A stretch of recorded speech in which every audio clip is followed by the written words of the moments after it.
Asylum seekers and refugees have been given taxpayer-funded PlayStations, DJ lessons, yoga classes, driving lessons, tickets to football matches, and even instruction in circus skills, all thanks to an initiative by UK local councils, which have apparently spent millions to host these new arrivals. Darren, you really can't make this stuff up, can you? I mean, they may as well roll out the red carpet while they're at it. What message is being sent to those making the journey?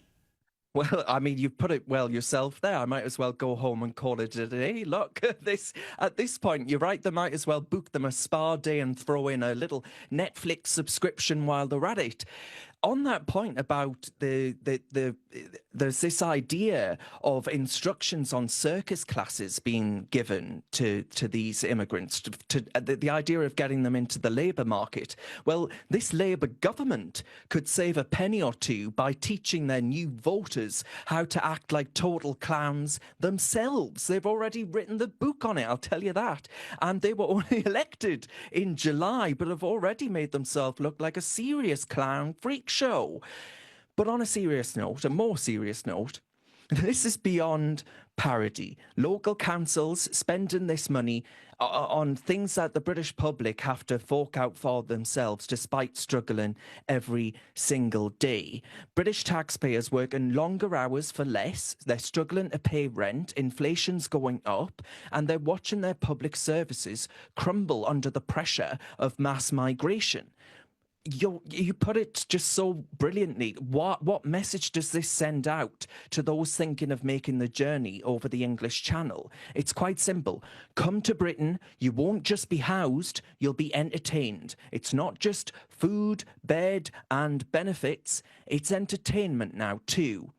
That those illegal crossings reached an all-time high because the system rewards people breaking the rules, breaking the law. We need to stop this madness and we need to put the British taxpayer first. You're right. It's entertainment and it's the clown show thrown in. Roll up. It's the circus. Now, look, Darren, we have to talk about the royals. The judge handling Prince Harry's visa row said he wants to make as many of the secret files public as possible to determine how the Duke of Sussex got into America despite his past drug use. All I can really say, Darren, is I think get your popcorn ready. Is the truth about to come out? Oh, I do hope so. I'll rub my hands with glee. Look, Prince Harry, he's a man that wanted to leave the royal family to live a private life, ostensibly at least, be an ordinary citizen. Well, guess what? As you and I know, Danica, that comes with ordinary citizens having to follow the same rules as everybody else.